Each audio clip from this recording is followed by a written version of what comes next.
What's up, lady gang? It's your girl Lady Lex, and I'm back with another video. Today we're going to be talking about things that you need to know before getting your hair braided. I feel like this video is very necessary because a lot of people don't know what they need to do before they get their hair braided, and also the takedown process. So we're just going to talk about it all. So if you're getting some braids, you definitely need to watch this video from the beginning to end so you know what you're doing when you're getting these braids. Okay?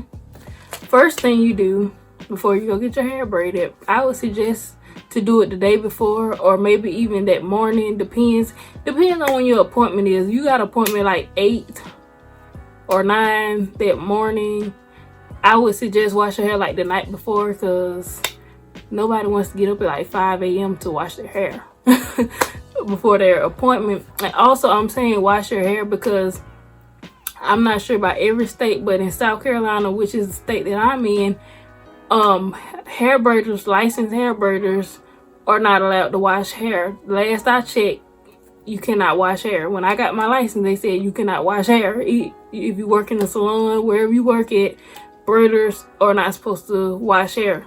So that's why I'm telling you to wash your hair. Unless you are going to a cosmetologist and they always wash your hair. Cosmetologists are supposed to wash your hair. I wish braiders could as well. Specifically like braiders and hair salons, you know, if they could be an add-on service thing. But yeah, you need to have your hair washed before you get there, because braiders are not allowed to wash hair.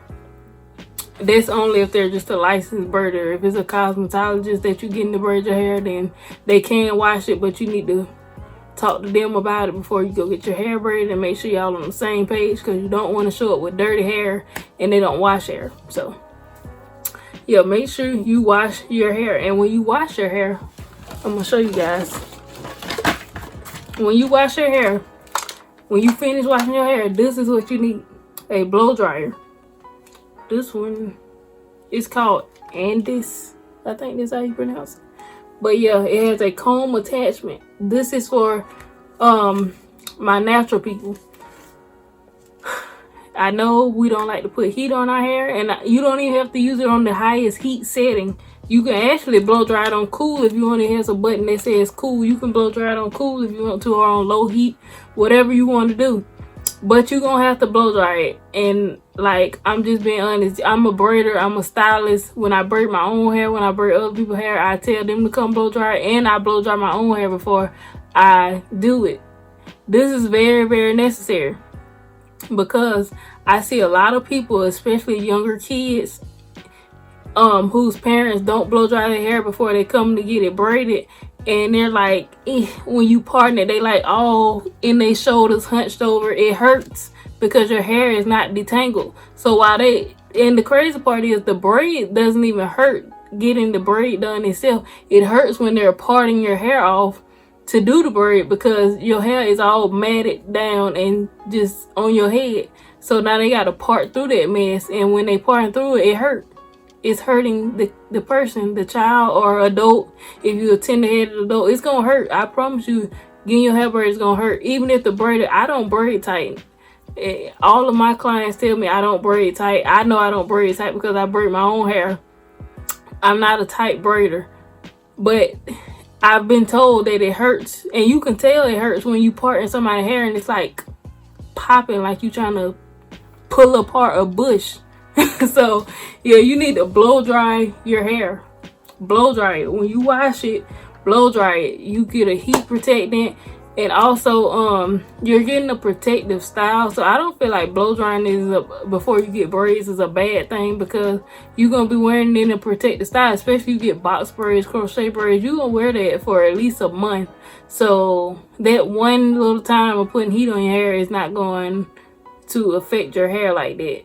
Just don't do extreme heat. I wouldn't suggest putting the blow dryer on high heat. Use medium or low heat and a heat protectant, and just take your time and comb it out, blow dry it. And also, your braid's gonna be frizzy. I don't want you guys out here taking it out on your braider like, why are my braids frizzed up?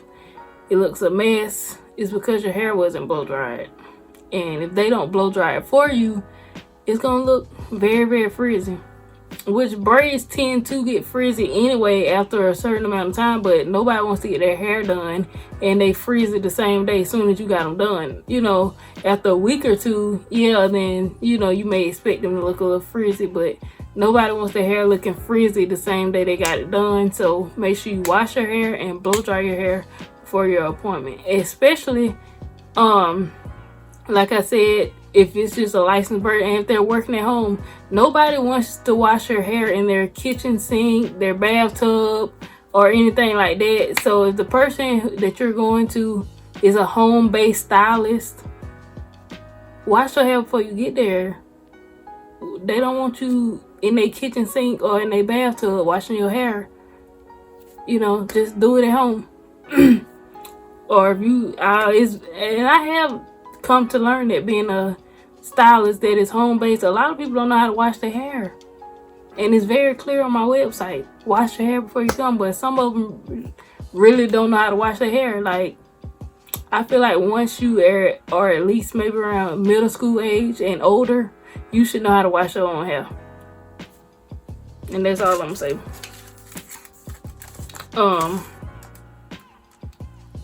What else?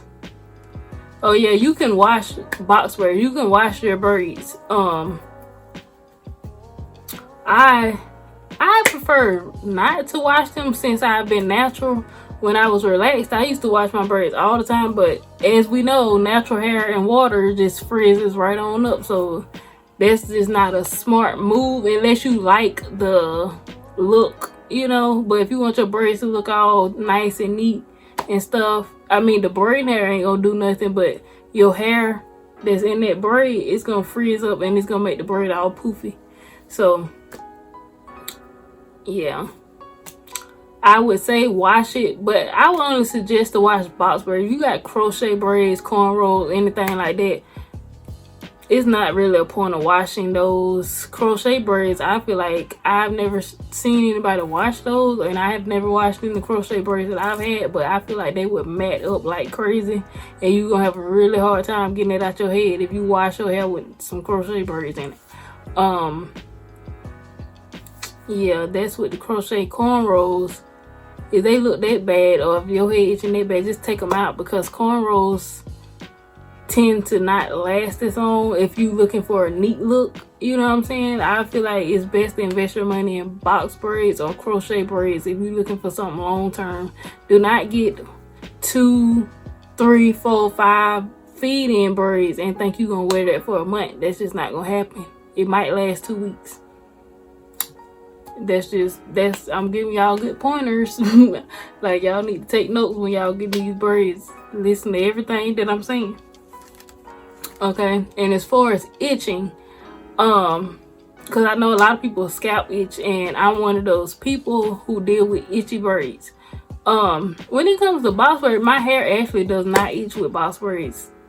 So I would suggest that, because box braids, like, your hair is all loose. So, like, if you get an itch, you can reach in there and scratch it. Like, it's nothing, like, you know, covering up your scalp. You can reach in there and scratch. And then I also use this right here. This is Cantu tea tree and jojoba oil, hair and scalp oil. And when I do have a little itch, that helps. And plus I can scratch it because, you know, my box braids are just loose all over my head. If you normally get itch, if your hair normally starts to itch when you get braids, I would definitely not suggest to get any type of crochet braids or cornrows, because the braiding hair is really directly on your scalp. But once your box braids grow out, the braiding hair actually is not touching your scalp because the new growth's in between it. So yeah, if you get what I'm saying. But with cornrows and crochet braids, like, it's always gonna be somewhere close around your scalp. Those itch really bad. I can never wear either one of those. Crochet braids, I'll be pushing it when I wear them about 3 weeks. I'll be like ready to pull my scalp out. And sew-ins as well. It's, oh my god, they're aggravating, but they so cute.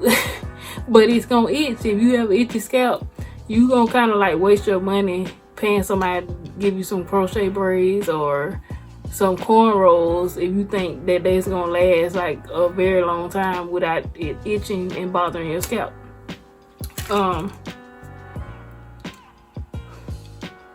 I also suggest to keep oil on your scalp. Like I said, I use this. I also use Jamaican black castor oil. I use this kind of like on a maybe weekly or every few days basis, because it's easy. It got the little applicator point. You just, you know, put it on there and it goes all through your braids and you just squeeze it in there. But I suggest hot oil treatment. Like if you looking for your hair to grow a lot, a whole lot while you got box braids in, get you the Jamaican black castor oil, massage it into your scalp, put a shower cap over it, and sit under the dryer and let it do its thing. It's a hot oil treatment. And you can wash it, like I said, you can wash box braids, but they probably gonna get frizzy. So if you don't like the frizzy look, then don't wash them.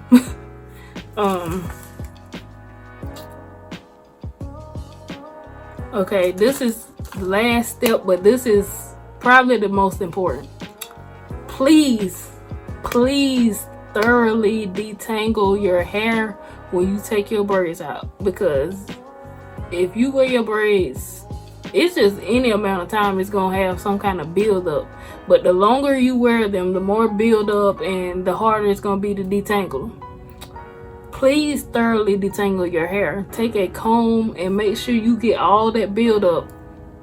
And it's gonna be really hard for me because I got all these small box braids. By the way, I did do my hair myself, if anybody was wondering. And if you're new to my channel, I'm a hair braider and I always do my own hair.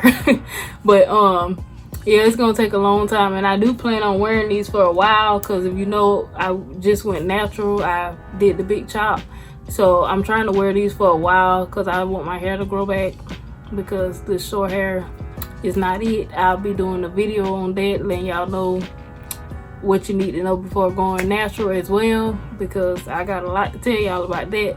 But yeah, make sure you thoroughly detangle, because your hair will mat up. Do not go in the shower or wherever you wash your hair at. Do not go in there and wash your hair if you have not thoroughly combed all that build up out your hair, because it's gonna mat up and it's just gonna, you're gonna have to probably end up cutting it. Like, I'm just being honest, because that thing will lock up in your head, and especially you put some water on it. If you put water on it, that's it. You sit up there and wash, shampoo, and condition it with them knots of build up in your hair. That's it. You probably gonna have to cut it, or by the time you get finished like struggling with a comb to comb it out, big chunks of your hair gonna be done came out. So while it's dry, when you done took it down, you can get some of this. You can get some Jamaican black. You need something with some slip, like some type of oil with some slip, and you put it on there and you comb it out. But honestly, this right here is really good. Last time I had some crochet braids and I took them down. I did not need to put this or any Jamaican black castor oil on the actual braid itself to get it loose, because this had my hair so moisturized. I did this at least once a week while I had those crochet braids, and it really like kept my hair in the braid moisturized. So when I took it down, it was easy. It combed right on out. Like, it had a lot of slip, so even with the build up, it came right on out. So yes, I highly suggest to get you some of this. And also, braids start to smell a little bit. I ain't even lying. Like, after about 2 weeks, your braids gonna start to smell a little bit. So, well, I got a bunch of different kind of shea moistures, but this one right here smells really good. So I would just suggest to maybe like wet the part, or either you can do it without wetting it. But since my hair is so short, since I just cut it, I could like wet my braids like all the way up, probably to about here, because my actual natural hair is really short. So I can wet it and just put conditioner on it and make it smell good. Or you can just put the conditioner on your hand, or get some leave-in conditioner and just rub it through your braids, or get some kind of braid spray and it'll make it smell good. But thank you guys so much for watching. I hope these tips were very helpful to you guys. Catch me in my next video, and make sure you subscribe. Bye, lady gang.